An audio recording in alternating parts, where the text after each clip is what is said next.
Nothing screams Taiwan or defense or Taiwan defense production like Mexican food. Anyway, yeah, so let's jump into it. Yeah, my name is Jonathan Harmon. I'm the summer fellow here at GTI. We here at GTI are a 501c3 nonprofit organization think tank that is the only think tank in the United States that is purely focused just on Taiwan and Taiwan policy. It's something that we greatly pride ourselves in. So as such, we at GTI cover a wide range of topics ranging from defense policy such as this to more cultural and soft power issues like our event next week, where we will have a discussion with the General Secretary of the DPP on deepening Taiwan's democracy in 2024. You know, we would love to have you all there as well if you can make it. So in pursuing our mission, we also produce a series of publications such as our bi-weekly Global Taiwan Brief, GTB, where we publish between 4 to 5 pieces that cover various aspects of Taiwan policy. We at GTI also host a series of podcasts like GTI Insights and in Taiwan Salon, where we investigate Taiwanese government policy and soft power. So as mentioned before, in today's panel, we're going to be discussing Taiwan's defense production capability and strategy. With the rising and increasingly aggressive China, self-defense has gained renewed international attention. Taiwan, which serves as the world's foremost producer of microchips and has a near monopoly on the more advanced types of chips, it's crucial both to U.S. national security and world security at large. And as such, any military action from the PRC towards Taiwan could spell both economic and geostrategic disaster for the United States and its regional allies. To address the increased threat of invasion, the Taiwanese government has, for the past 8 years, increased its defense spending to record levels. Historically, Taiwan has purchased most of its weapons from us. However, with U.S. defense industry facing ever-increasing backlogs due to the wars in Ukraine and Israel, Taiwan has had to pay particular attention to bolstering its own defense industrial base. However, as Taiwan does this, the question remains as to what exactly is their production strategy. You know, are they moving more towards an asymmetric strategy, or are they, still focusing kind of more on big ticket items such as jets or, arguably diesel submarines? And so in addition to talking about that issue, this panel is also going to explore the successes and challenges to Taiwan's defense industrial base, as well as developments in U.S.-Taiwan co-production of defense articles. So in our panel today, we're excited to have 3 speakers. We have General Wallace Gregson, who is with us today, and Mr. Rupert Chambers of the U.S. Taiwan Business Council, Mr. Kobe Thurman from Project 2049. So to set the agenda today, we're going to start by hearing from General Gregson. We're going to hear his thoughts on where he sees Taiwan's defense production strategy going under the new Lai administration. And then we will hear from Mr. Hammond Chambers, who will discuss successes and challenges to Taiwan's defense industrial base, followed by Mr. Perlin, who will discuss developments in U.S.-Taiwan co-production. After we hear from them, we will open it up to all of you to hear your questions from the audience, as well as starting off with some questions from me, the moderator. And for those in attendance who would like to ask a question, we would ask you to raise your hand and we'll bring a microphone to you. For those online, we would ask that you comment on our YouTube live stream or on Twitter. You can also forward your questions to us at contact@globaltaiwan.org. Without further ado, let's get into it. So General Wallace Gregson served as the Assistant Secretary of Defense for Asian and Pacific Security Affairs. He began as an independent consultant before entering government in 2009. From 2003 to 2005, he was Commanding General of the Marine Corps Forces Pacific and Marine Corps Forces Central Command, where he led and managed over 70,000 Marines and sailors in the Middle East, Afghanistan, East Africa, Asia, and the United States. 2001 to 2003, he served as commanding general of the III Marine Expeditionary Force in Japan. Prior to his time in Japan, he was director of Asia Pacific Policy in the Office of the Secretary of Defense from 1998 to 2000. General Gregson is a member of the Council on Foreign Relations, the US Naval Institute, and the Marine Corps Association. He's a trustee of the Marine Corps University Foundation. That will turn the time over to you, sir. Thank you, Jonathan. That introduction rivals the length of time I'll be talking. The question that was posed to me is whether Taiwan is moving towards an asymmetric strategy under the new Defense Minister, Mr. Wellington Koo. Short answer, it's too early to tell. The longer answer is that there's key terms in that statement, like asymmetry, that need definition to be sure that we're talking about the same thing. Nowhere is this more necessary than when terms used in Washington, particularly the Pentagon, achieve buzzword status, where they're more often discussed than understood. And I submit that we've subjected our Taiwanese friends to use of the asymmetry word overly much without explaining in detail what asymmetry is and what's required to get there. Also, a defense strategy is a national effort. It's not limited to the Ministry of Defense. Nowhere is that more true than in Taiwan, where we need to build, where we need to continue building strategic and societal resilience. The intent of the question seems to be whether Taiwan's Ministry of Defense and the armed forces are moving toward a strategic concept for the armed forces of Taiwan that incorporates asymmetry.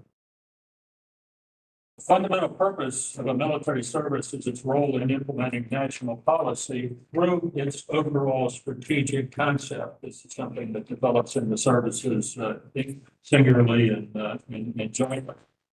Well-defined strategic concept is the foundation for building and maintaining the military and naval forces. And the forces have three parts. They're made up of three parts. One is the resources, both human and material, necessary to implement the concept.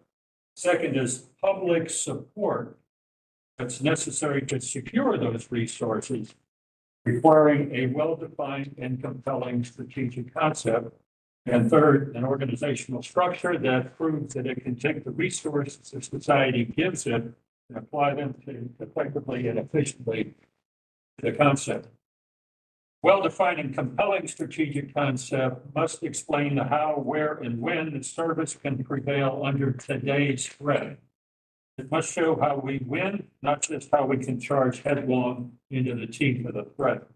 The strategic concept must be convincing internally and externally to contribute to deterrence and to victory if necessary. Today's threats are compounded by new capabilities drawn from the profound effects of advancing technologies that enhance expanding force structure. To cite just a few, is pervasive surveillance coupled with guided weapons accurate at distance, autonomous or uncrewed systems in the air, on land, at sea, and undersea, as well as in the space domain, artificial intelligence applied to data analysis, and information warfare in its various manifestations. Now we come to the often abused concept of asymmetry, a term invoked repeatedly in discussion around Taiwan's defense posture in particular. To be clear, there are no magic weapons. Weapons are not inherently either symmetric or asymmetric. It depends on how they are used, which in turn depends on a well-crafted and practiced strategic concepts. Forces exist in space, on the land, in the air, at sea, and undersea domains. Cyber, for its part, the special case, it seems to be everywhere. These forces exist in one of four aspects or conditions. The first is production, where the manufacturing, recruiting, training, and such take place. Then there are logistics, fixing, fueling, supplying, etc. Third is operations, or the movement of forces to combat. And finally comes tactics, where the gathering of intelligence, tactical maneuvers, and most important, where the shooting takes place. Symmetry is easy to describe. It's where airplanes in the tactical aspect shoot at enemy airplanes in the same tactical aspect. Similar dynamics occur, ships versus ships, soldiers versus soldiers, etc. Forces in this tactical aspect and also attacks to similar forces in a different mode. Airplanes attacking ships, for example, and this is all straight up combat. It's the costliest form of combat. Asymmetry occurs when forces in a tactical aspect take on enemy forces still in the production, logistics, or operational aspects.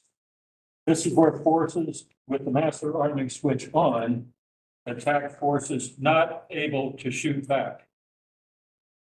Active fighting shields can and must be used to protect forces and civilian populations during those times when they're in one or more of the non-tactical situation. The deployments of shield for Taiwan can exploit the advantages of automation and asymmetry. Recall the recent comments of our Indo-PACOM commander, Admiral Picaro. As soon as Chinese forces start moving toward Taiwan, we can launch thousands of unmanned surface ships, aerial drones, and submarines to surround the island. This is attacking forces in the operational maneuver phase. Amphibious forces, when they're moving toward the landing area, are helpless. They're not useful, and they make good targets. This type of response would give the U.S. and Taiwan, its regional partners, enough time to coalesce for a bigger response. Minister Koo seems to be pursuing asymmetry.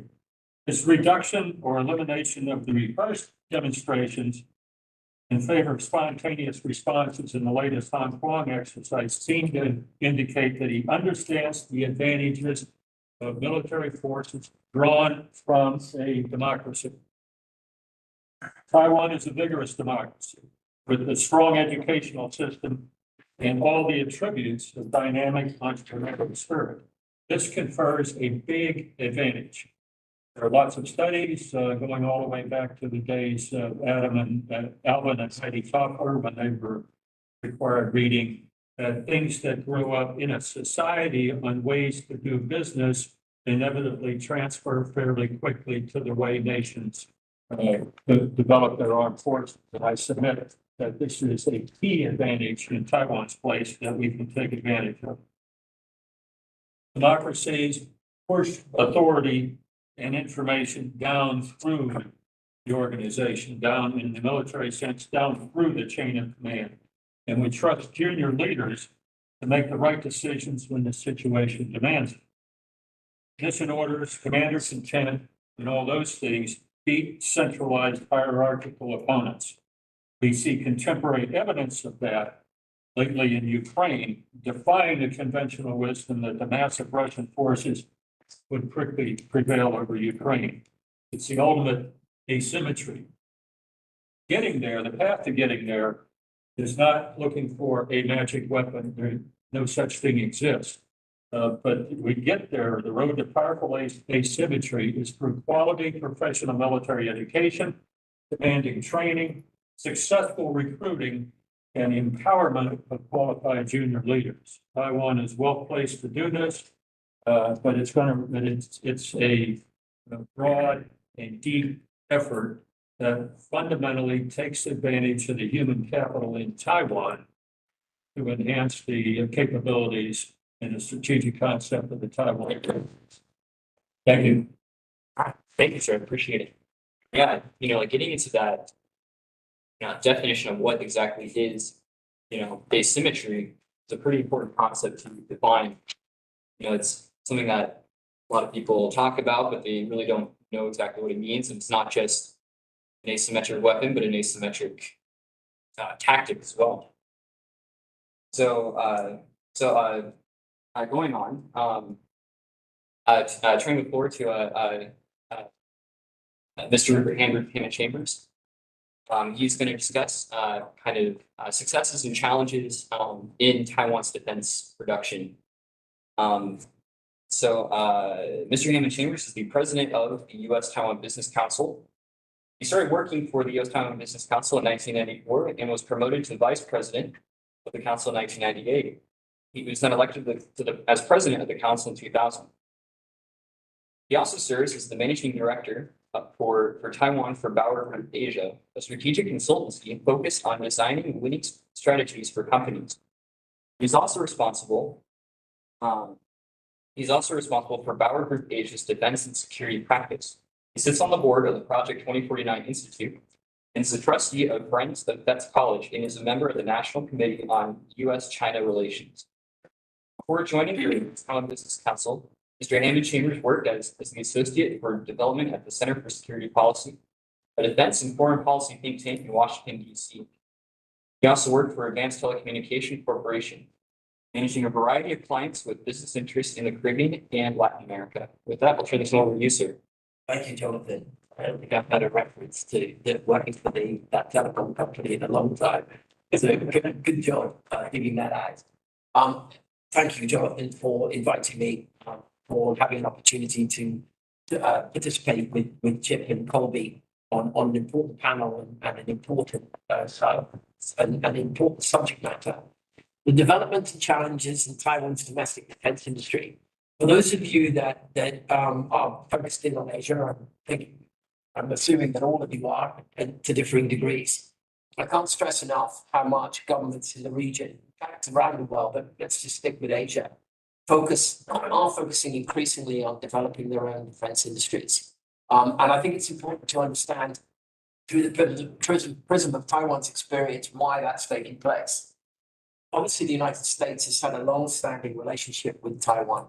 And if we go back to the switch in recognition in '79, since that point in time, the United States has been Taiwan's primary supplier of platforms and systems. Now, from our standpoint, that looks like a set policy that's been consistent over time. From Taiwan's standpoint, that's not the case.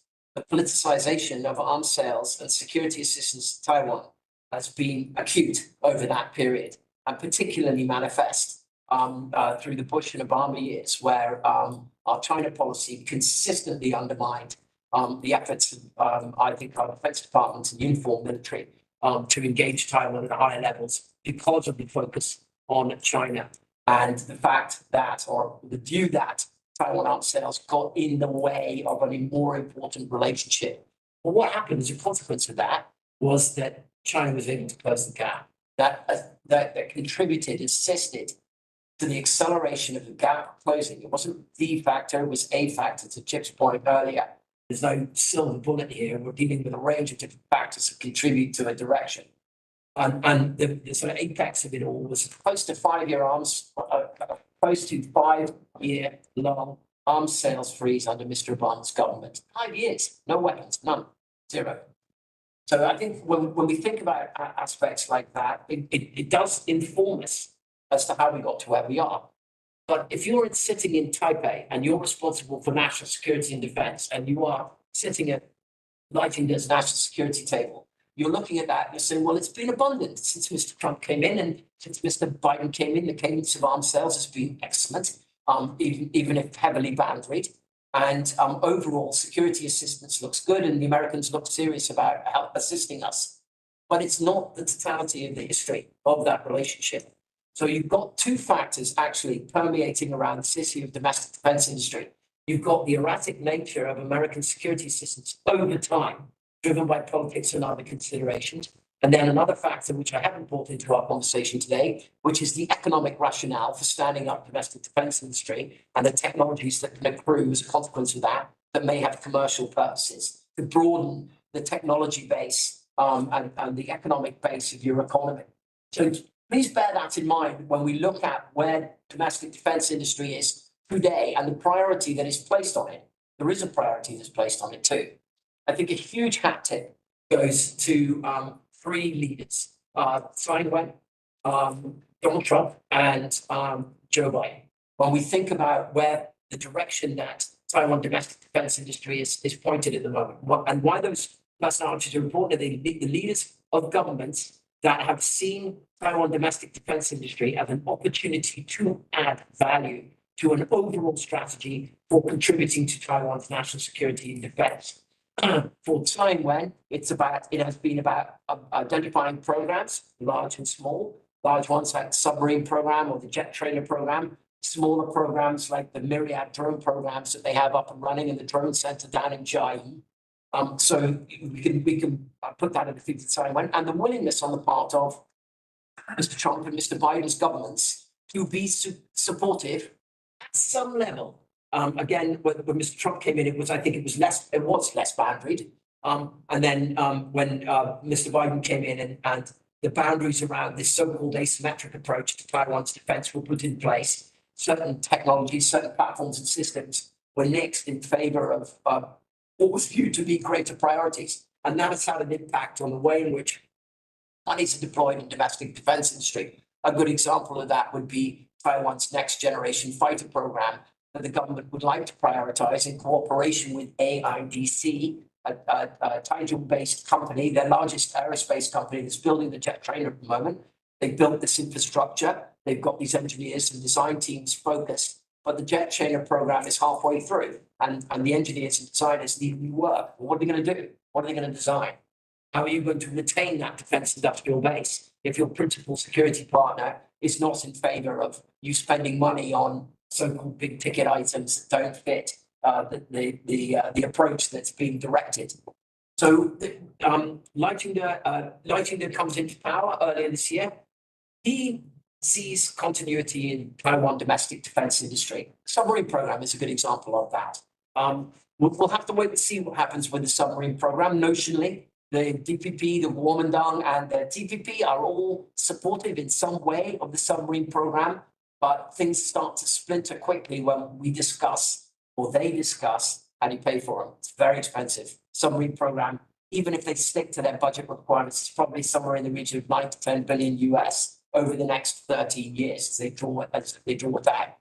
And if you can't do a special budget and you embed it in the domestic defense budget, well, that money's going to, you're borrowing from Peter to pay Paul. So what's going to happen to other programs that are disincentivized as a consequence?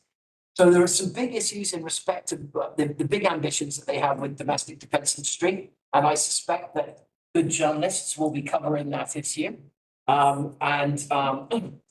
We'll have an opportunity to witness the discussions and debates taking place in the legislature this autumn as the 2025 domestic defense, as the 2025 defense budget is discussed. We are starting to see a little information come out of Taiwan on what the defense budget looks like. It looks like we're going to see about 8 billion US out of a budget of a little under 21 billion allocated towards procurement. The two big tranches for special budgets, the F-16s and the other special budget was passed under Taiwan, will go primarily to the naval shipbuilding and to the Zhongshan Institute for Missile Production, Xiongfeng 2, Xiongfeng 3, expanding production and ramping it up. So increasing capacity and then ramping it up. So there is significant resources flowing into domestic defense industry to accelerate areas of priority. And like I said, overall, there is support for this. However, it's not without some consideration. I think this is opinion, but Taiwan's probably looking at continuity of defense policy if Vice President Harris comes in. If President Trump is re-elected, then he's made some statements about Taiwan defense spending that suggest that his government would demand more from Taiwan, and that may push it back into Taiwan's domestic defense. Taiwan's domestic politics. I think we have to ask questions about how the DPP goes to the legislature, the Li Yuan, and asks the Kuomintang to cooperate on increases in defense spending that go beyond the 7.7% or so that they're looking at for 2025 and beyond. So there are things happening here in the States that could have an impact on Taiwan domestic defense industry and the resources that are allocated as a consequence. There's some interesting developments taking place. I think there's heavy saturation on drone unmanned vehicles in the air, on the sea, under the sea. A lot of focus. Taiwan has itself allocated hundreds of millions of dollars towards standing up domestic companies and businesses like Minetac and Evergreen, EVA, massive business, They're getting into this. They've recently won contracts from the Taiwan government, from Taiwan MND, to provide unmanned vehicles to complicate planning and let's hope never execution by the PLA for a kinetic attack on the island. And so resources are flowing. And then, like I said, there'll be a debate this autumn on where to allocate new resources. And there'll be considerable discussion and debate over where those resources should be deployed, in what areas. As I noted, as was noted, I'm going to keep moving backwards to the States and Taiwan because they're interrelated, obviously.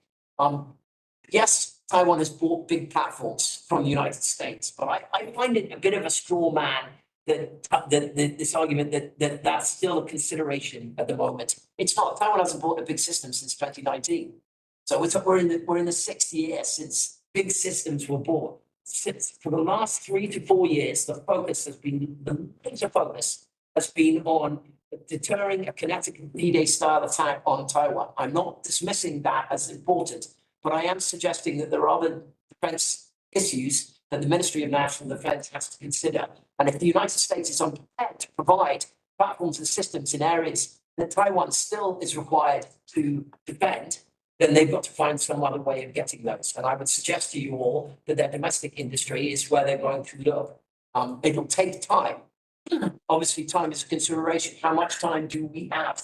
There's no good answer to that. We just don't know. But domestic defense industry will, if our defense policy, America's, which is primarily directive and I think pulls a lot of agency out of Taiwan, or deprives Taiwan of a lot of agency in all of these things. If that continues, domestic defense industry will find itself consuming an increasingly large amount of that $8 billion pot that I identified that will, irrespective of what happens, continue, I think, reasonably to grow under Ching-te's administration. Just a couple of other thoughts, and then I'll wrap up, Jonathan. Taiwan-based companies that are participating in domestic defense industry, it's still a relatively small cadre of businesses that involve themselves in domestic industry. AIDC, I already mentioned, China Shipbuilding, the Gukseon Institute, the NSIS. It's kind of a business, it's kind of R&D, it's kind of DARPA, it's a hodgepodge of different things. But the political imperative, the political backing for the Gukseon Institute is very significant. Taiwan views the Gukseon Institute as its primary domestic defense industry coordinator. Sometimes it's a systems integrator playing the role of a Lockheed Martin or a Northrop Grumman. Sometimes it's a subsystems provider for somebody else. But overall, the political pressure is definitely on external businesses as well as Taiwan businesses to work at some level with the Gukseon Institute. Okay, well, there are some positives to that, given that the Gukseon Institute has many capabilities, but it very much narrows the field of participants in an economy, a non-defense economy, that has some pretty impressive companies that, if appropriately motivated, research development around programs could bring to bear important, again, platforms and systems, solutions that could provide Taiwan material contributions to its defense. How do we mobilize those? So I think that's a big challenge for the Ching-te government, is how to broaden the base of businesses. I mentioned MITAC, I mentioned EVA. These are encouraging developments. EVA is a global logistics company, a great airline, a shipping, and MITAC is a very important supply chain company in the technology space. We need more and more of that. How do we encourage them? And then just to sort of tee something up as we move on to Colby and co-production, if you think about systems integrators, if we just pop up for the purposes of today's discussion on we think about tech for a second, and we think about what an extraordinary job High Foxconn, Giga, Pegatron, and others do in producing the technology that we as global citizens consume. That comes from the epicenter of that supply chain. That supply chain is Taiwan is right in the middle of that, as all of you surely know. How could you apply a wee bit of that bandwidth to Taiwan's domestic defense industry? How could you just take some of that intellectual capital, that R&D, those resources, and that manufacturing capability, and apply it to the Taiwan defense? I think that's an important challenge and opportunity that the Lai government face. And Canada, if they could get some of it right, it may even help us here in the States think about how do we move our own defense industry forward into into an ability to produce more things faster at a higher level. I think China could possibly help us with that. Thank you, Jonathan, very much. Thank you. All right. Yeah, and so something that definitely stuck out to me was definitely so these political challenges to Taiwan's defense industry. Also, like how does that work with the U.S. because you're dealing with two very different governments. And also seeing how with the U.S. defense industrial base becoming a little bit less reliant. We're seeing Taiwan is starting to focus more on its own defense industry. So that leads us into our third panelist, Mr. Colby Ferland, who is a senior fellow at the Project 2049 Institute. He previously served as director of programs at the Project 2049 Institute, in addition to his administrative responsibilities. He co-led the U.S. Taiwan Defense Industrial Cooperation and Supply Chain Security Program. Mr. Ferland holds a master's degree in Asian Studies from Georgetown's Walsh School of Foreign Service. He specializes in U.S. Northeast Asia security issues. He wrote his master's thesis on U.S. Taiwan defense trade. Before returning to the United States for graduate school, Mr. Ferland traveled to East Asia for 2 years, doing 18 months in Taiwan, where he attended National Taiwan Normal University's Mandarin Training Center. While there, he also taught English to Taiwanese youth. He earned his bachelor's degree studying Chinese political economy at the George Washington University's Elliott School, International Affairs, and the London School of Economics. And Mr. Ferland is also proficient in Chinese and Spanish. I'll throw that out there. Where do you, sir? Gotta get a telecom company.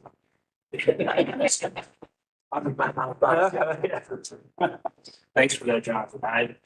Another thing I might add is, I maintain a title at Project 2049, very close with that organization, its leadership, and the programs that we worked on there are, directly relevant to the topic of today's panel. And in March of this year, I started my own company called Defense Industrial Cooperation and Education, DICE International, and it's focused on today's topic as well, just at the B2B level. It's one thing to talk about strategy and policy and what our government wants, Taiwan government wants. We want interoperability and we want co-production. And so I speak a lot with these companies and, you run into the issues of how do you make this a business case? How do you make this profitable? How do you make these national priorities make sense on the ground? So I built a company to try and help resolve some of those things. And I have a report which will come out on my website when I publish the website. And I keep saying next week is the week every week, but next week is the week for sure. But I call it the special report on U.S. Taiwan Defense Industrial Cooperation and all the technical wonky stuff that I might mention today. It'll be kind of hopefully well defined in that report. And this will be the very what are the problems of co-production and the opportunities at the B2B level, right? For the actual companies on the ground that are doing it and how that, where their connectors are to government and national policy. And I'm hoping, actually, I'm going to stop back over at Home Base 2049 this afternoon, show them this report. And I'd like it to be kind of maybe in addition to a broader, a more policy focused security policy for the senior level actions that are needed in sync with the B2B level stuff. So maybe 2049 will put out a version of this too, but if you want, you can take my card and stay in touch. I'll put out a distro. If you miss anything, what I say today, it'll come out online very soon, I'm sure. Other than that, I'm going to say something on a panel just because I've been coming to these and participating in a very short, a couple, but it's been about 15 years now. And I'm going to say something that I've never heard anyone say ever on a panel in the history of Washington, D.C., which is that on behalf of this company that I work for, DICE International, my thoughts and opinions do reflect those of this organization. My words are attributed also to this company. You do not need to separate me in this thing. So that might be a world record, just for the books. Happened here first, Russell. You're welcome. Okay, so to business. keep track of my time because I'm motored into it. So like I said, I'd like to talk about, I think my task today, updates in US Taiwan co-production. The thing about co-production, or, national security and economics are different things, but for co-production to work, to be efficient, it has to make sense to companies. There has to be economic arguments and business cases, right? Big government contracts might help you get something done for the first couple of years, but if you do that and then at the end of that contract, that business is no longer viable and collapses, or the opportunity cost of that time, of that expertise, of that capital, of those resources, it's especially Taiwan, who needs to be asymmetric about how they use their resources and capabilities. You can't afford co-production activities that don't make sense for the local economy. The good news is Taiwan is very well suited to be a co-production partner for the US or European and all kinds of companies in the high tech field. And so maybe for my time today, I'll talk about what I've seen, challenges in co-production for both big companies and also the small and medium size. I'll talk about issues of authority and the decision-making process, the procurement authority in Taiwan, and what I call the life cycle sustainment bias for authority when it comes to procurement. And then I'll try and wrap up with some ideas on improving communication between the US and Taiwan. So this is US-Taiwan co-production, which then ties into the report I mentioned early on. And then I'll try and end up on some good news too, some things that I think are really cool happening right now in Taiwan. Thanks to Rupert and their awesome programs at US Taiwan Business Council, the delegations they send over. Recently had opportunity to go over there and see some of these advancements. So yeah, okay. So co-production, a challenge. So something that we always talk about in co-production that from policy doesn't really communicate well when it's down to like the B2B level is timing. Timing versus like readiness objectives, right? A lot of like co-produce, we want whatever it is, right? Whatever, a satellite, we want a fighter jet, we want whatever the platform is. The reason that they're asking for it is because it's probably gone into a 5-year force buildup plan, and it was identified as something that couldn't be locally produced or bought. And so therefore, this is a target for co-production. Great. But they're also, the reason they need that equipment is because it needs to be available in like 5 to 10 years. And so if you say, we want this capability, but let's co-produce it, you're going to have a lot of challenges on being able to actually set up the manufacturing facilities, capabilities, the training and time, the export control approval, and then you end up well beyond, you're going to experience serious delays. Co-production is a big challenge in that aspect. So one of the ideas I have, and I talked to, and this will lead into authority, I talked to MND about this several times, is, if your decision makers are, say you're buying, let's just stick to the fighter jet because it's just an easy one.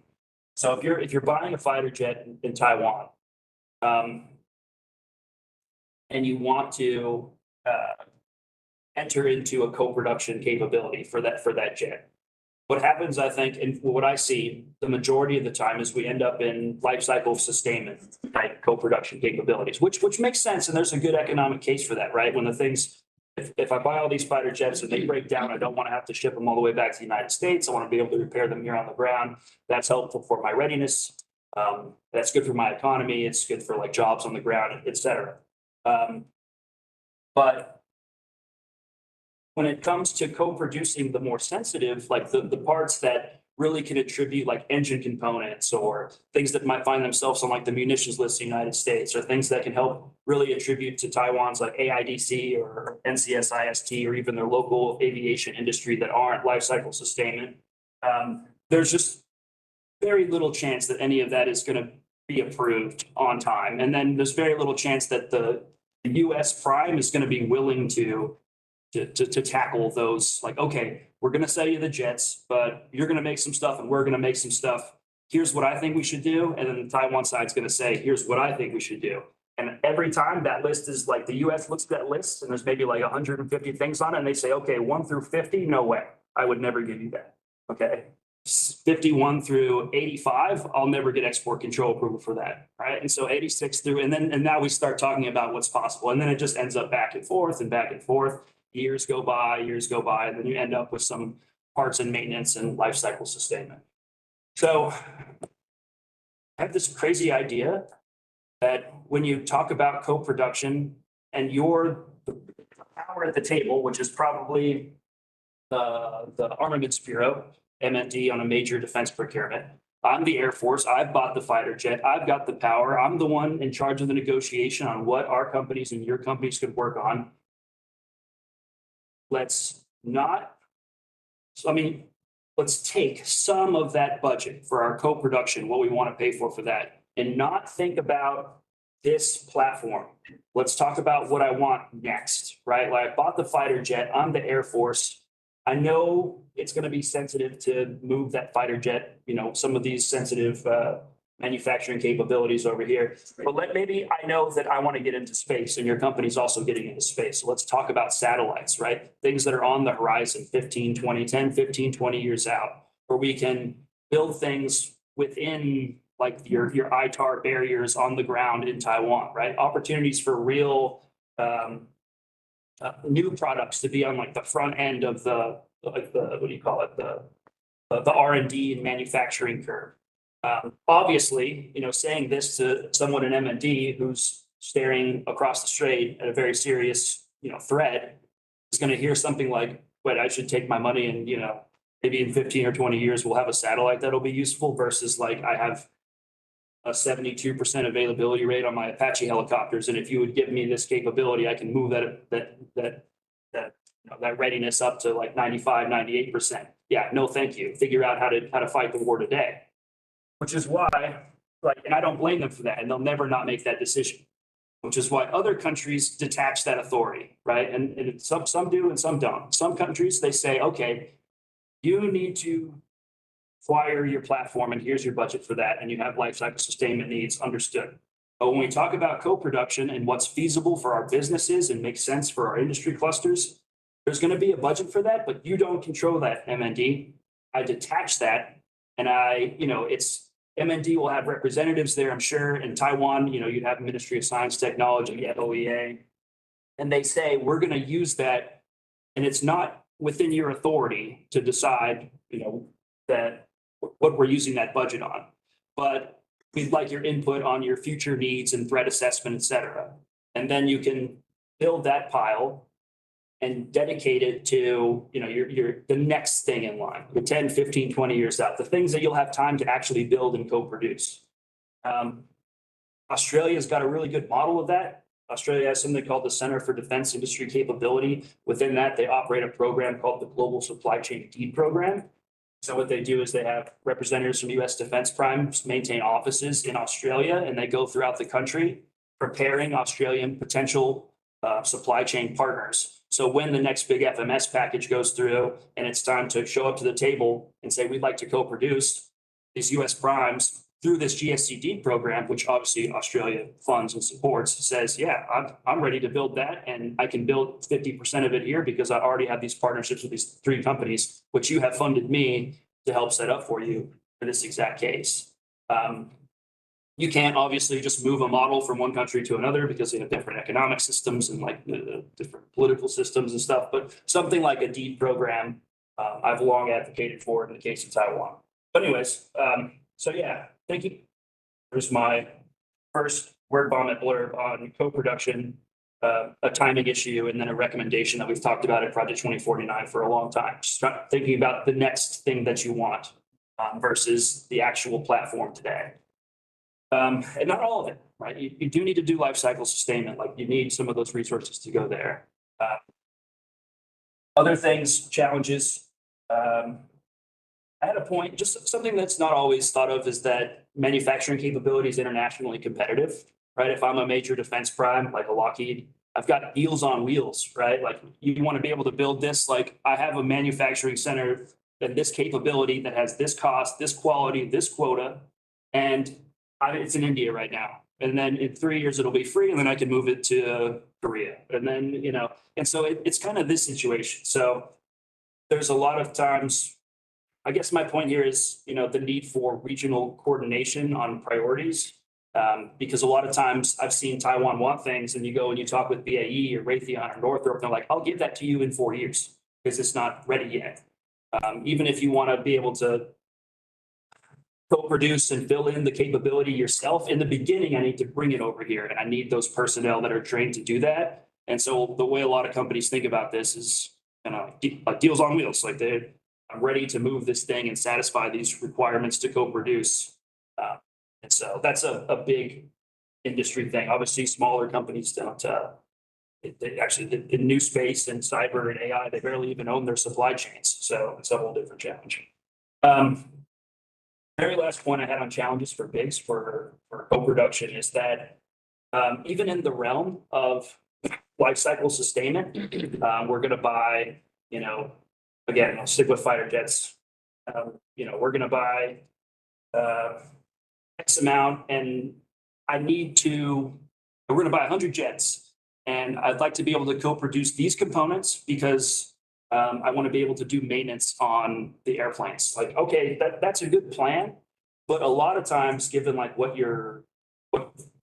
the uniqueness in your climate and what your use cases are for those equipment or those platforms, what you actually need for life cycle sustainment, you don't really know until 4, 3, 4, 5. You don't know what like breaks all the time and you need to fix until it starts breaking all the time and you need to fix it. So you need mechanisms to be able to decide on what those capabilities are post your agreement, post the LOA.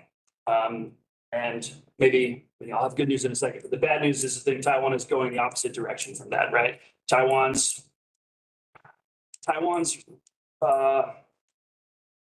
Taiwan military is frustrated about how long it takes to set things up to be able to co-produce. Like, we asked for this, you say it won't be ready in time, so here's how I'm going to fix it. Now everything that we're going to do in co-production, I want it all planned out and ready to go even before the LOA. So that way it can go in, and I want the US government to agree to it. I want the export controls approved. And so now you're like talking about things that are 10, 15 years out. You have no idea like what your actual needs are going to be at that time. And so a company risk-wise, like if I'm a major freedom enterprise, I'm not going to set that up for you unless you have some kind of major infantry incentive to start working on these plans for an LOA that I haven't even captured yet. But yeah, on time. I will a couple more minutes. So small companies, I guess, because General Gregson mentioned, all the enhanced technology, space, cyber, AI. There's a watershed of companies now that can satisfy national security requirements. Ukraine's, obviously demonstrated that. Taiwan and focus on asymmetry. So many companies like the ones that attend our delegations now, you don't have to be Lockheed or Raytheon or BAE or Northrop to be able to sell something that gets the job done. And so their challenge is they're still dealing with this kind of archaic problem of the fact that if I buy your equipment, like I'm buying it with taxpayer money, so I need to see co-production, I need to see capability, I need to see training, something on the ground that goes with that, or else like I'm just spending my taxpayer money on foreign equipment, and I have some very powerful stakeholders like NCSIST who would rather have had that money come here. And so what am I showing for that? Big companies, and it's a huge challenge for them to move manufacturing around, but they'll still ask it of small companies in space and cyber and AI. And the way those fields work now, like they don't own their supply chains. They can't move something because they didn't, that you want this SAR synthetic aperture radar processor capability from a satellite I just bought. Like, I don't even own that. What I did is I bought that software program from this Polish company that provides it like off the shelf, and I integrated that into my system. And then, so I can't move that to you. And so thinking through how small and medium-sized enterprises will be able to participate in these requirements and interests for co-production, for contributing to local tax, to jobs, to local economic growth, because the reason their products are effective and cost efficient is because they work in this world where they don't, own all these manufacturing centers and stuff. So really big challenges.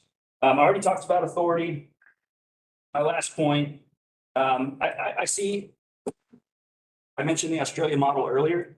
There's a big advantage that Australia has that Taiwan doesn't, and it's that our senior level communication that exists between the US and Australia and what doesn't exist in the US or Taiwan, or at least what does at a very limited level. The reason I can have companies on the ground that are going out and looking for supply chain partners for potential co-production is because our generals have talked to each other, and we know that in this kind of situation, this is going to be my job. And in that kind of situation, that's going to be your job. So I know what kind of roughly capabilities I need, what kind of platforms I need. And so I can start identifying those companies that are really going to be lined up. In Taiwan, you don't have that senior level kind of, what do you call it? It's not even authority. It's kind of like your assurance. Like, I know that this is the role of our country in these scenarios. And so it's okay to move, like someone telling the procurement personnel and the generals in charge of that, these are the kinds of capabilities and companies we want to support. This is a good program because I know we need to do this in the event of a cross-trade crisis scenario 5 or 10 years out. So we don't have, like, that communication needs to be integrated and built into what we call this senior level bilateral steering group for defense industrial cooperation and supply chain security, which has multiple different platforms. This would be, to learn more about that, because I'm right on time, I would look at the Project 2049 Institute report that comes out on this. That talks about some of who are the personnel involved and what their roles could be, what mechanism you could fit it within. And then, yeah, I think there's a bunch of things that can happen at the company level, the communication wise. One of them, communicating that wish list. Remember, I said 150 things, 80 of them are going to be a dead no. Like, there could have been ways that we could have talked before we spent a year building those wish lists that weren't going to be a match. So there's that, and maybe like 40 or 50 other good ideas. And a lot of these will come out of this report. So come get my card if you want to know more. But yeah, I think I'm over time, so I'm going to stop there and we'll take it to question and answer. Maybe I can fit in some of the positive things in Q&A.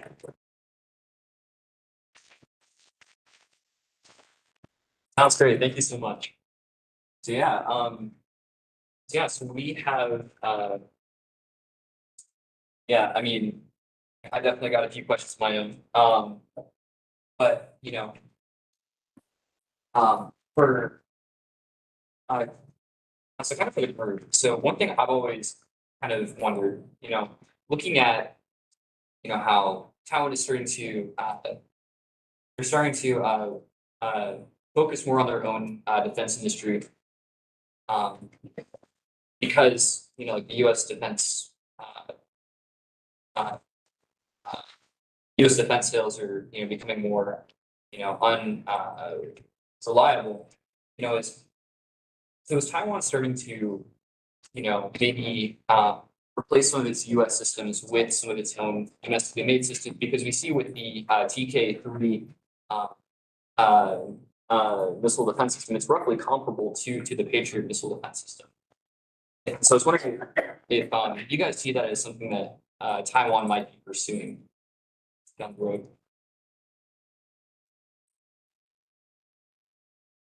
For anyone. I'll take a run at that.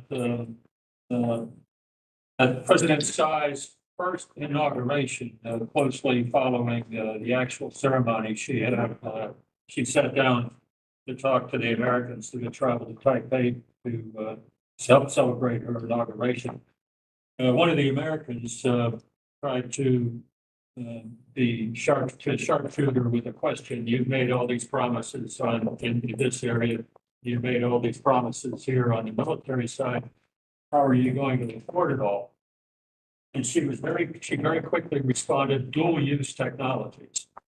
And I submit that she was well ahead of her time and very perceptive, because you look around at the way things have developed in the years since our first inauguration, and you see more and more and more applicability of dual-use technologies to the military side. The famous use in Ukraine of the first-person view drones that have been so powerful, and things like that. So, yes, Taiwan sees a lot of ways that they can use homegrown technology to fill defense needs. And I submit, as Rupert talked at some point, the fact that we have we still have Taiwan waiting and waiting and waiting for things that they have paid for under foreign military sales, and we somehow can't seem to get it to them. And yes, we have a lot of problems in our own industrial sector that are becoming critical. But still, if we can't get the things to Taiwan that we have approved through the foreign military sales process and all the hoops that Rupert talked about that Taiwan has to go through to get something approved, we get it approved, they pay the money, and we don't get it the gear, and that's dereliction of duty. And we've got to fix that. Otherwise, yes, Taiwan's going to use their own technology to produce things that do the same thing. Right, and I mean, like lots of these systems are also a lot cheaper as well, too. Cheaper, faster, better, and cheaper is a good model. Yeah, so I don't want to tell you. So let's bust out our crystal ball for a second. Let's look forward and think a wee bit about how this is going to play out. Again, coming back to the US general election, I do think that the choice as it relates parochially to this issue here in the States is going to have an impact. If Mr. Trump is re-elected, I would argue we're going to return to a more permissive environment for arms sales for Taiwan. I think generally his approach is going to be to move more equipment into the world and to pressure allies to buy more gear. I think that's a reasonable position to take, given how he handled things before and a little bit of information we have about what he said to date about Taiwan's defense spending. If Vice President Harris becomes president, I would argue we're going to get continuity. What does continuity look like? It looks like heavily boundary arms sale, a good cadence of sales, but all modest. We've had munitions and sustainment almost exclusively over 3.5 years to Mr. Biden's government. It's pointed in the right direction. That's great. But in the totality of Taiwan's needs, it's heavily boundary. If we look at that as a scenario, less US willingness to sell Taiwan what it believes it needs, all of what it needs.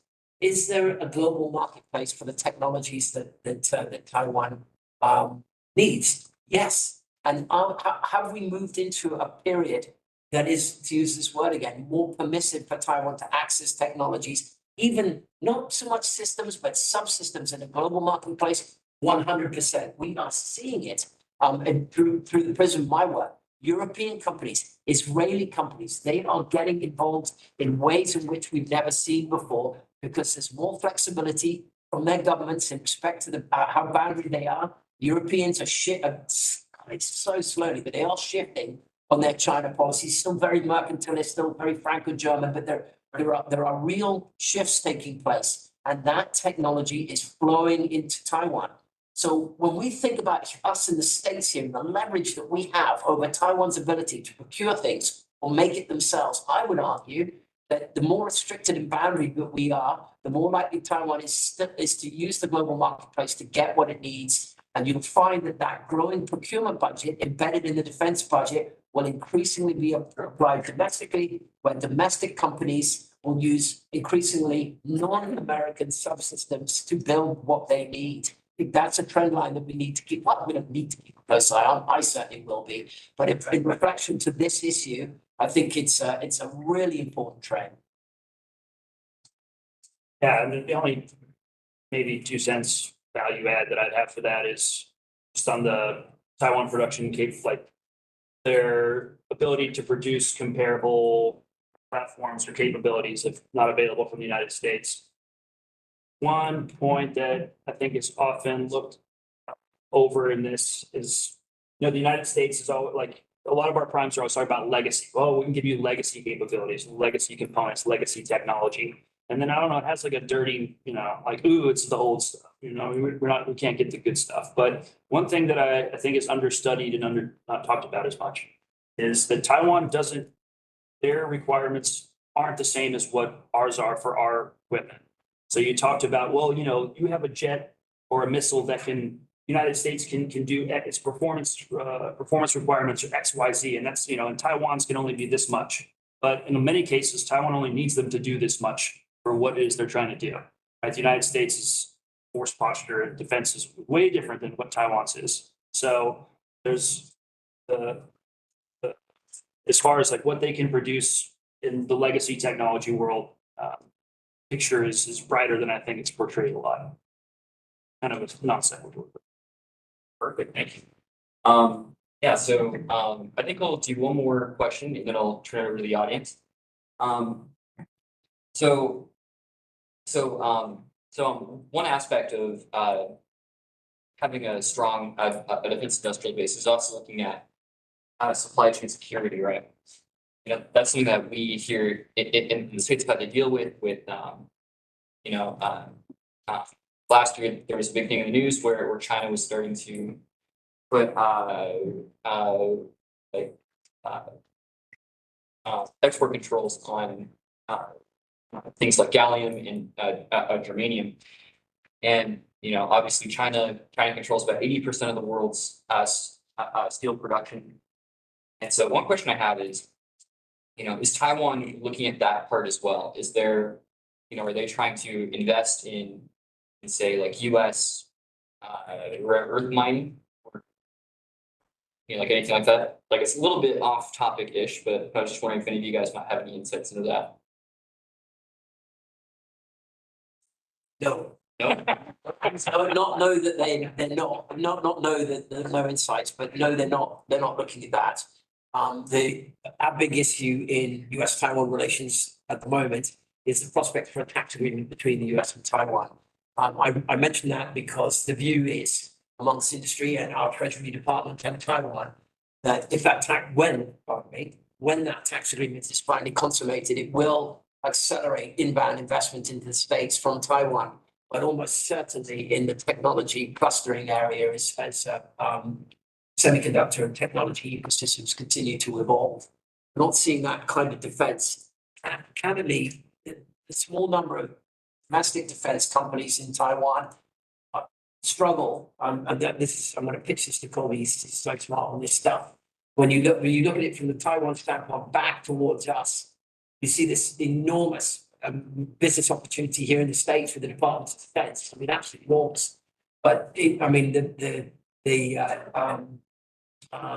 wall you have to get over to achieve that would make Game of Thrones look like a little, you know, thing like this. I mean, it must be almost insurmountable.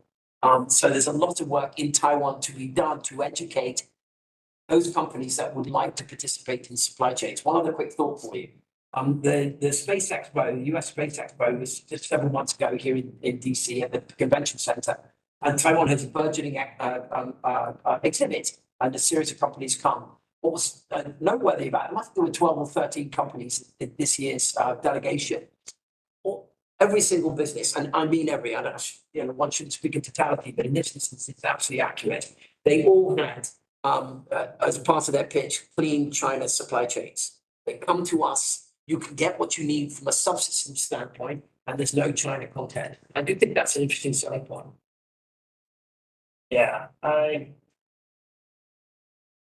on the, you know, the hurdles, like what I see in Taiwan for these, like you have these really capable small companies, like Cycraft, Yeah. you know, but they're just like, they do amazing work in like cyber AI, drones. But then it's, if you ask them about, you know, for DoD contracts or even like MND, it's like scary. It's like, no, we don't do any of that. It's not defense. Like, here's this thing.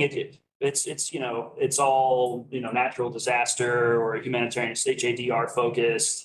You know, it has these capabilities, like for what they could be used for is not something we're talking about here today, because it's a scary, for them, it's like this scary bureaucracy. And a lot of, I think the impression is like in order to get to the US, like, you know, you can't do it as that small, medium-sized company in Taiwan. Like you have to go and work with NCIST or, you know, a large, like an AIDC.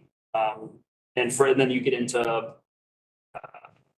a lot of like efficiency issues with small companies getting like absorbed or like, you know, the kind of control large organizations like NCIST or others and their ability to work with the United States. And so for them, you know, if I'm this Taiwanese company, I got this cool capability, it's like, okay, well, here's this nightmare of like trying to do this thing on my own to go capture or to work with DoD, or there's a more trodden path, but I have to then like give away what makes me so efficient by then collapsing into this larger organization.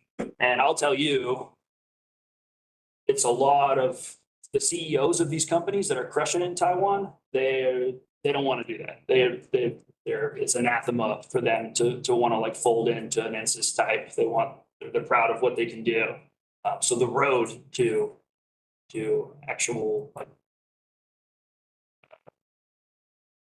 I don't know, operationalizing their capabilities or selling to, large like military, tongue tied, but their role into the market, the defense market is, I don't know, it's cut off. It's hard, scary.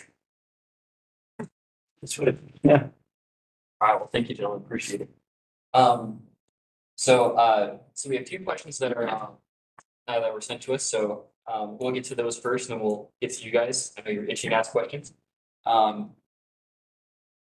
So the first question is from Joshua at George Mason University. He's a retired South Korean Navy captain, and his question is the U.S. military strategy with respect to Taiwan? Setting military strategy defines what kind of weapons are needed to fulfill the strategy. Is the U.S. determined to engage in Taiwan? And if so, Taiwan needs some weapons that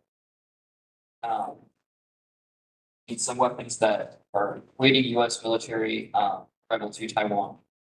Does the U.S. let Taiwan defend themselves by themselves? Then the Taiwan military is required overall levels of weapons against the PLA.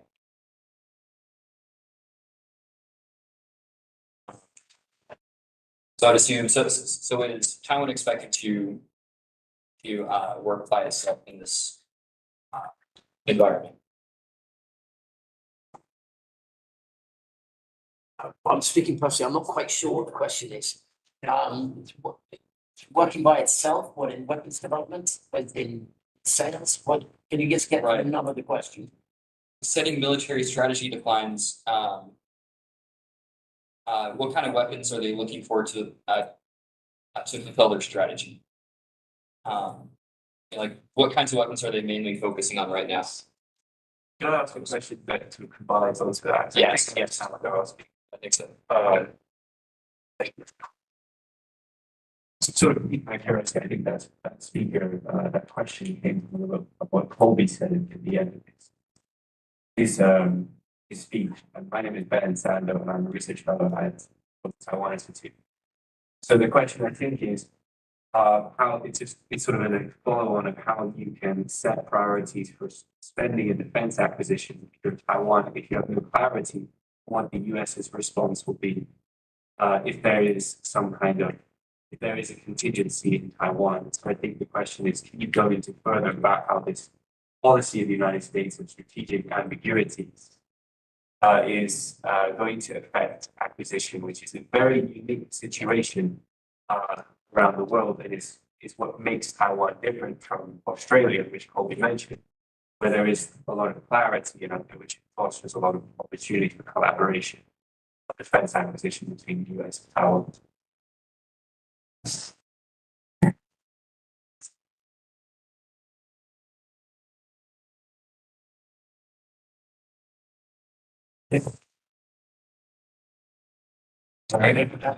I guess we can move on. I can, Yeah. yeah. We don't have to move on. Sorry. Thank you for looking at you. The question is whether the US will fight for Taiwan. Yes. The question becomes how. We may or may not put forces inside Taiwan. We may or may not be engaging elsewhere. The conflict between two superpowers over Taiwan is not going to stay confined for more than 10 minutes to Taiwan.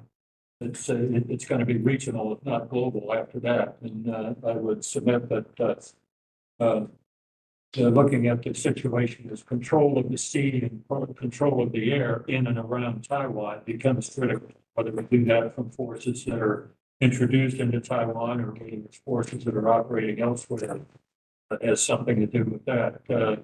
Blockade scenarios, if China attempts to blockade Taiwan, the United States can blockade China. Not in a close blockade, but there's 7 different straits that are frequented by the big tankers and the gigantic container ships that we're all familiar with seeing, the kind that are being rerouted now around Africa because of the actions of the Houthi militia in the Red Sea and the Bab el Mandab. If the Houthis can cause world-changing rerouting of commercial traffic with the limited weapons that they have, certainly we can do the same thing in the Malacca Strait, the Lombok, the Sunda Strait, to the Bashi Channel, the Yakut Strait, all these other things. So, to answer the question that was posed by posed over the net here, it all depends. And strategic ambiguity is a significant factor in this. I think it's a really intuitive angle to go at this. If we still, even though to his credit, President Biden has been clear about America's intent to come to Taiwan's aid, and certainly from my standpoint, I'm all in for strategic clarity. But in an era still technically of strategic ambiguity, we don't make any public declarations or even a division of responsibility around the Taiwan force planners can plan for. So if Taiwan comes to the United States, as it did several years ago, and say, listen, we need to be able to hunt submarines around our territorial waters, and we say, well, we're not going to sell you those helicopters because they don't fit our so-called asymmetric approach to your defense. What's Taiwan MND supposed to do? Well, where are they supposed to? Because we don't then step in and say, you know what, we're going to do a division of responsibility. You're going to spend your money here, and our Navy will take care of hunting submarines. We don't give them that guarantee.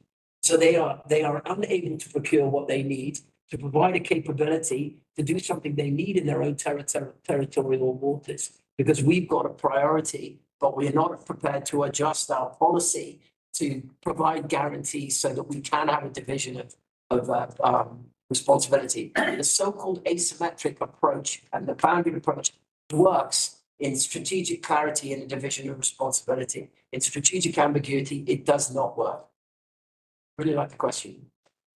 And also, the only maybe thing to add is at the ground level in Taiwan, public sentiment wise, like we have to remember that this is a big, it seems like, because, we're here working on this all the time, we're thinking about this a lot, like a few years is a long time, especially when we talk about asymmetry and stuff, but we're relatively early on in this big pivotal change in how the Taiwanese think about their own defense and the United States commitment and, what their capabilities are versus the PLA in different scenarios, right? And for the longest time, it was, how are we going to, we're going to go fight on their beaches, we're going to go downtown, like the United States will do this and this is the mentality. This is why we need airplanes and we need jets and we need the ships and it's because that, but that has, in the grand scheme of things, only recently changed where it's like, oh, well, this is a kind of conflict for this kind of capability. This isn't going to, do what we need it to do.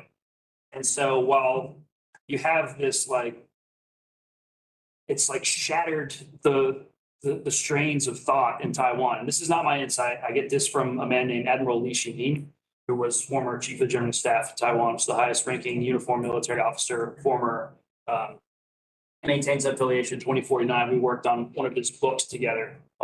He was doing a book project to do an English version of his Chinese language book that I was, reading through these chapters on. It all talked about, how Taiwan's procurement priorities are really confused by this shattering of norms about how you're, what Taiwan's role is going to be in a crisis scenario. Like, oh, we're going to be asymmetric. We're going to put mines out. We're going to go guerrilla. We're going to go and make sure they can't control. These are very new concepts for not what has been told by leadership in Taiwan for the MND officers that are in charge right now.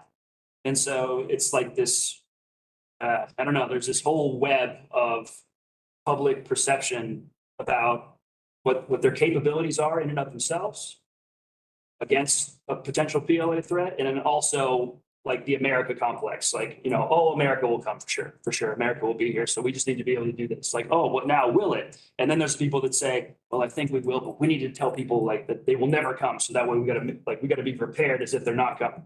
There's just, and then you get into the politics of DPP versus KMT and the plot thickens. So just, there's all this going on in the background, and it seems like, you know, asymmetry is like, oh, that's an over and done topic because we've been talking about it for years, but this, we're like right now living through in a very short time, a major shift. Thank you. Appreciate it. Sorry, one last quick question, from, Shirley Khan, who wrote, this is a question for Chip. One issue is whether Taiwan should continue its controversial and expensive, Indigenous Defense Submarine or IDS program. Should Taiwan continue to spend billions of dollars and many more years for such boats instead of other effective programs? Well, again, it all depends. Submarines could be a symmetric weapon, or there could be an asymmetric weapon. The development of undersea technology necessary to keep human life forms alive under the ocean also leads to a learning experience in manufacturing for other things. So the submarines, the use of the submarines could be more than just a traditional hang around underneath the water to shoot a torpedo. Same thing has been asked about the M1 tank, that, oh gosh, this is a symmetric weapon, depends on how it's used. The tank's got a rangefinder on it that's deadly accurate with the first shot at long distance. And with the mountains in Taiwan, you can visualize all sorts of other asymmetric uses for this.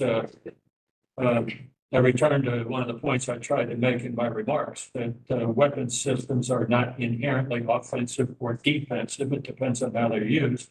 And weapons are not inherently symmetric or asymmetric. It depends on how they're used. So it's the intellectual component of this, on how you design your plans and how you build a strategic concept within your forces so that they're being used to the best advantage. Awesome. And that's how MND thinks of asymmetry. And correct me if I'm wrong. Like if you go to MND today, I'm willing to bet good money that they'll be like, so how are you guys like going with like the US policy of asymmetry? Do you feel like you're aligned there? And they're like, oh yeah, no, we're very asymmetric. That's all we're about. It's nothing to do with the platform though. Like it's not about the actual equipment. It's about what we're going to do with the plan. So someone really smart said one time, it was AIT. Colonel Crozier. Yeah, they said asymmetry, 6 inches between your ears. That's what asymmetry is. That's all I found. Awesome, thank you. So we're gonna open it to you guys. The way we're gonna do it is, I just ask 3 questions at a time, and then we'll have the panel speak.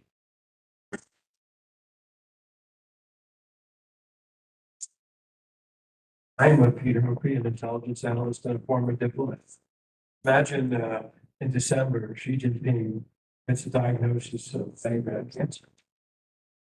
And there's not a lot of time left for him to claim the glory of reunited China. And on August 28th, 2025, there's 1,200 ships leaving Guangdong and Fujian. And oops, surprise.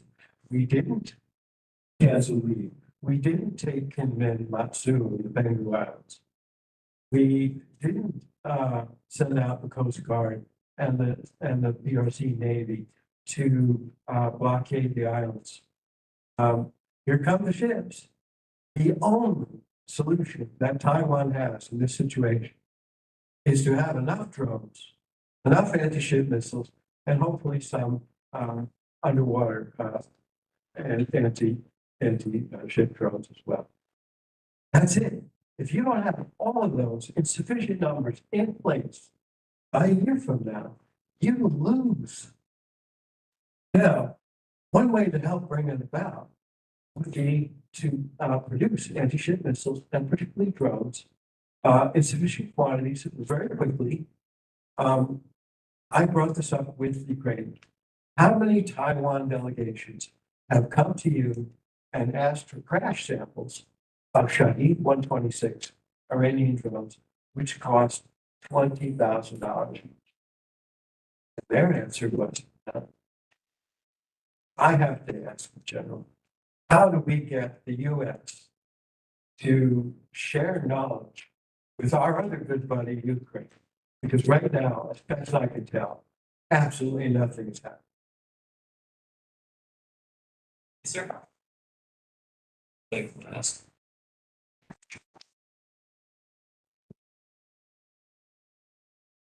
My name is Bobby Charles. I'm a current GU major student, and also I have a few year work experience in Taiwan, government, national security affairs.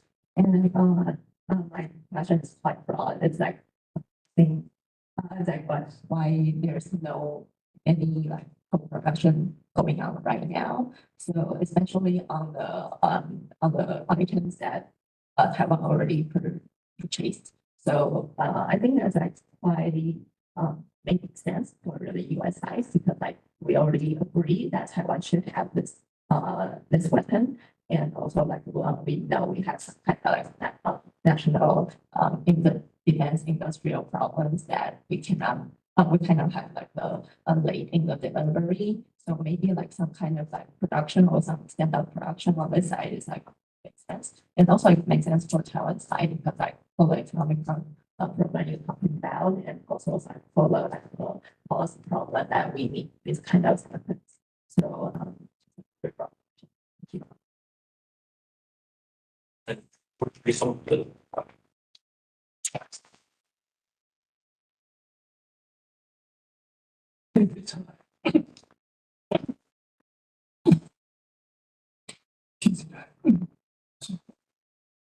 My question is, this question is for Chip, both Chip and Greg. Chip talk about non-magic weapon, and Kobe talk about the idea. You're talking about coal production, rather than coal operation. I understand the capabilities of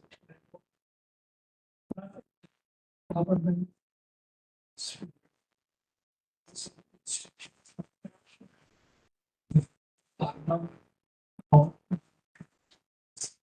And as I understand that both embassy and DARPA, here's the question of not co-production, but cooperation. How do we get US agencies to cooperate with Taiwan in this regard?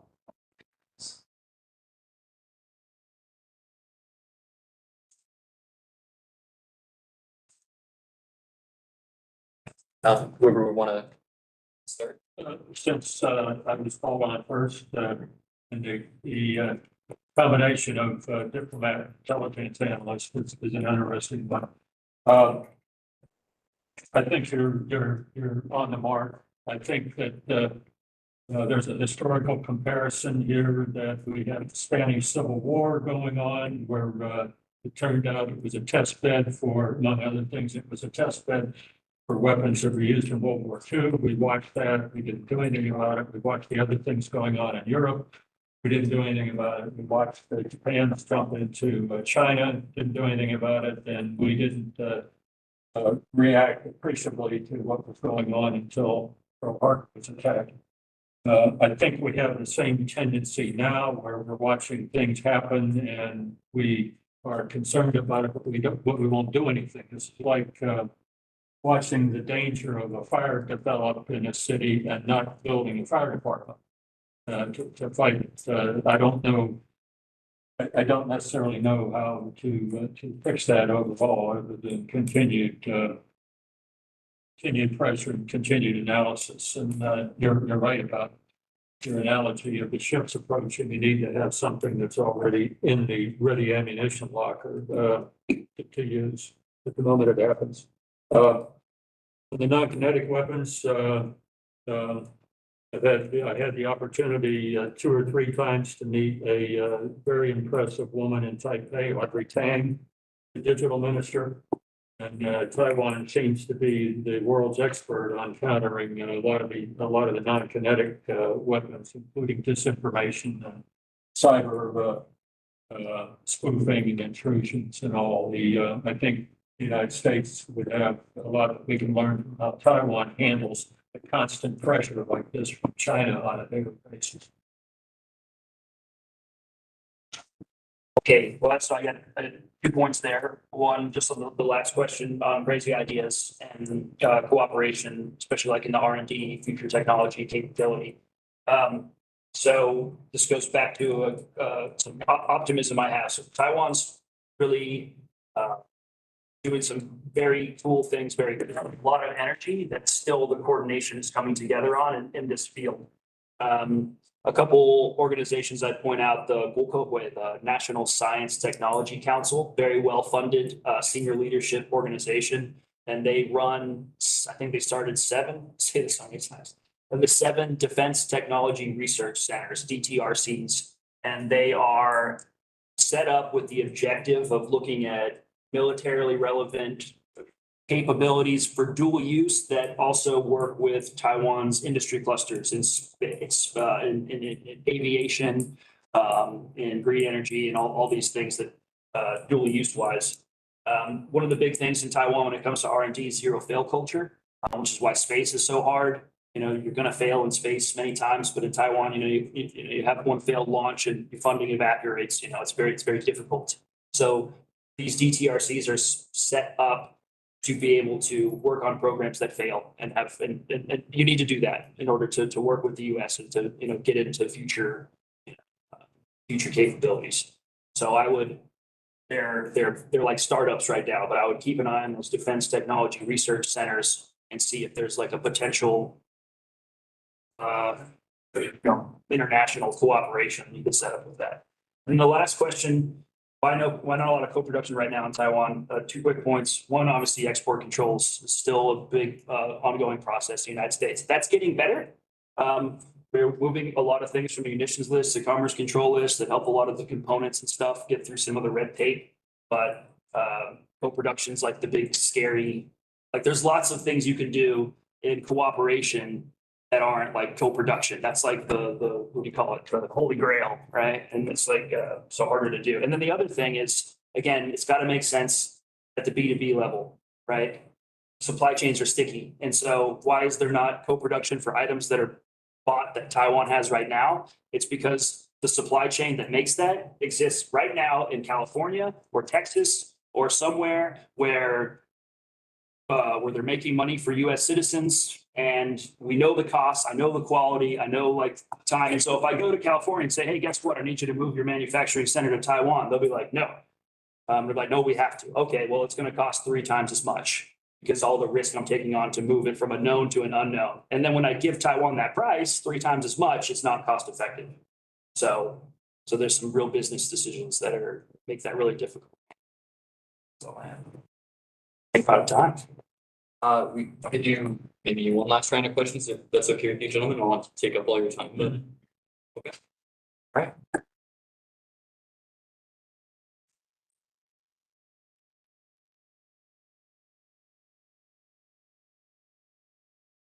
Thanks for a great discussion. This is Kathy Shannon, reporter with VOA Mandarin. So what is your expectation for the maximum potential of Japan and Australia in terms of the weapon co-production or defense industrial cooperation with Taiwan? And now the US, Japan, and Australia are all becoming more and more vocal in terms of working with Taiwan. But the discussion about how these 3 countries would coordinate or respond to a Taiwan contingency remains underdeveloped. So what would be your advice to best strengthen or institutionalize the US-led coalition with Japan and Australia to deter or defeat China's both gray zone activities and the kinetic warfare over Taiwan, and what would be the obstacle in this process? Thank you.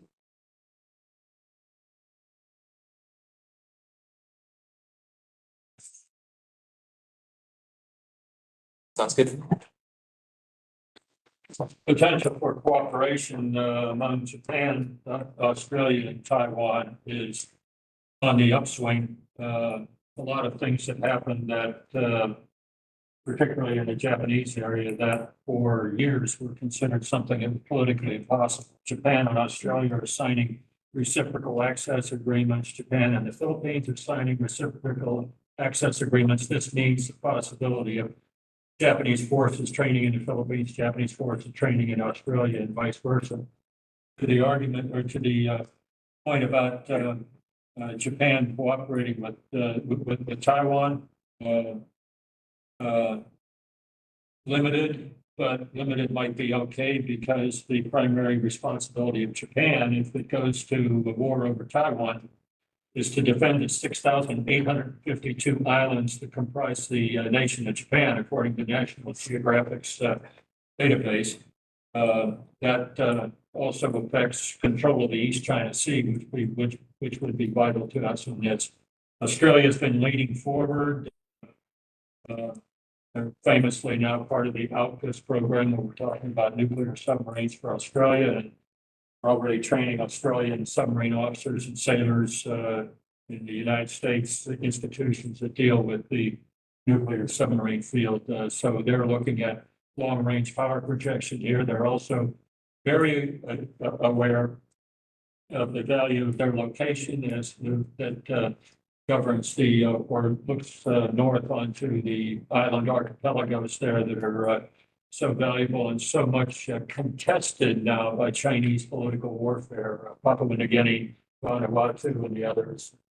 They're pressing forward to try and push back on this. So Australia and Japan are mutual, constant, solid participants in big American exercises out there like RIMPAC, where we go through a lot of this. And while we might not be talking directly about contingency plans applicable to Taiwan, we are talking about contingency plans and developing tactics, techniques, and procedures among all the nations that are involved. It would be very useful and necessary if it were to come to an emergency with Xi Jinping's pancreatic cancer. If we're looking at it through the prism of industry cooperation, there isn't any, not at the moment. Japanese policy is still zero tolerance when it comes to Japanese companies participating at a full system or subsystem level in Taiwan's domestic defense industry. Not seeing any activity in that space, separate of what Chip is saying.